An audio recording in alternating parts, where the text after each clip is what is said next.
क्रिएशनच्या kitchen मध्ये मी नम्रता मुरकर सर्वांचं स्वागत करीत आहे।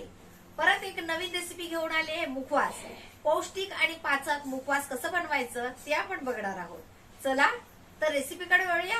एका वाटीत लिंबू रस घ्यायचा आहे, त्याचप्रमाणे थोडंसं पाणी पण घ्यायचं।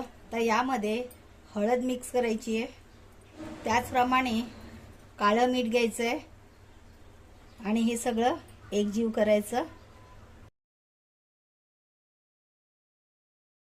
हळदीच्या सर्व गुठल्या मोडून घ्यायच्या, एकही गुठली राहता कामा नये।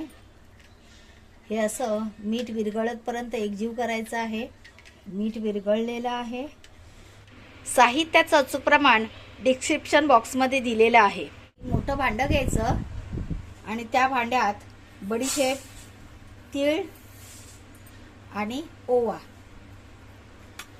हे सगळं मिक्स करायचं। सर्व जिन्नस निवडून, पाकडून आणि चाळून घ्यायचं आहे। तर यामध्ये एकजीव करून ठेवलेलं हळद, लिंबू आणि मिठाचं मिश्रण टाकायचं आहे।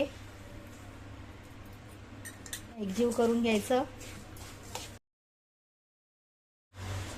सगळं बऱ्यापैकी एकजीव झालेलं आहे। गॅस चालू करून घेऊया। तवा तापलेला आहे। आता हे सर्व जिन्नस भाजून घ्यायचं आहे। 10 मिनिटं मीडियम फ्लेमवर सतत परतत भाजून घ्यायचंय। आता काविळता एकदम हलका लागायला लागलाय आणि हे सगळं एकदम कुरकुरीत झालंय। हे भाजून झाल्याच्या नंतर एकदा पाकडून घ्यायचं, कारण याच्यामध्ये ओव्याचे आणि बडीशेपचे जे देठ असतात ते भाजल्यानंतर पडतात आणि पाकडून घेतल्याच्या नंतर ते सर्व निघून जातात। आता हे भाजलेलं काढून घेऊया आणि आता धणा डाळ भाजून घेऊया। धणा डाळ भाजलेली आहे तरी सुद्धा थोडीशी परतून घ्यायची, त्याचं मॉइश्चर जाणं इथपर्यंत परतायची आहे। मिनिटभर अशी परतायची, जेणेकरून मॉइश्चर निघून जाईल। 1 मिनिट परतून झालेली आहे, काढून घेऊया। ही परतलेली धणा डाळ याच्यावर टाकायची। हे सर्व एकत्र काढून ठेवलंय ते, आणि त्याच्यावरच जेष्ठीमध पावडर टाकायची आहे, म्हणजे जेष्ठीमध पावडरचं पण मॉइश्चर सर्व निघून जाईल। आणि अशी एकजीव करायची। आता उरलेलं जिन्नस भाजून घेऊया। वेलची भाजून घेऊया। वेलची पण अशी सतत परतत भाजून घ्यायची आहे। वेलची बघा कशी भाजल्याच्या नंतर फुलली, एकदम टपोरी झाली आहे। आता काढून घेऊया। आता लवंग भाजून घेऊया। मुखवास बनवताना भाजणं खूप महत्त्वाचं आहे। सगळे जिन्नस व्यवस्थित भाजले तर मुखवासची टेस्ट वाढते,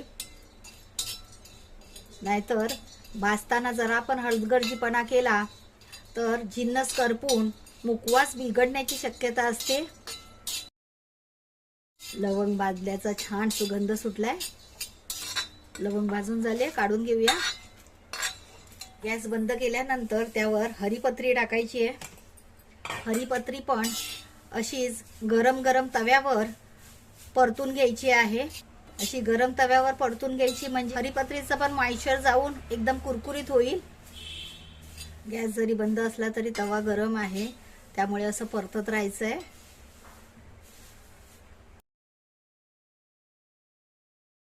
लवंग आणि वेलची गार व्हायला ठेवूया। गार झाल्यानंतर मिक्सर मधून बारीक वाटून घ्यायची आहे। त्याचप्रमाणे थोडीशी हरीपत्री पण मिक्सरला लावायची आहे। अर्धी ठेवायची अख्खी आणि अर्धी मिक्सरला लावून वाटून घ्यायची बारीक। वेलची आणि लवंग गार झालेली आहे, लावून वाटून घेऊया।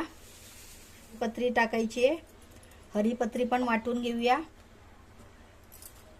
मिक्सरला लावून बारीक पावडर करून झाली आहे, यामध्ये मिक्स करायची आहे। त्याचप्रमाणे हरीपत्री पण मिक्स करायची यामध्ये।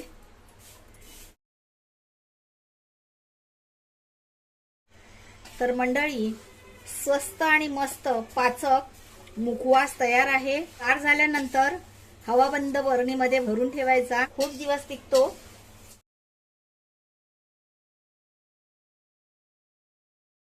हे बघा, असा टिश्यू पेपर लावायचा आणि झाकण लावायचं, अशा पद्धतीने भरून ठेवायचं।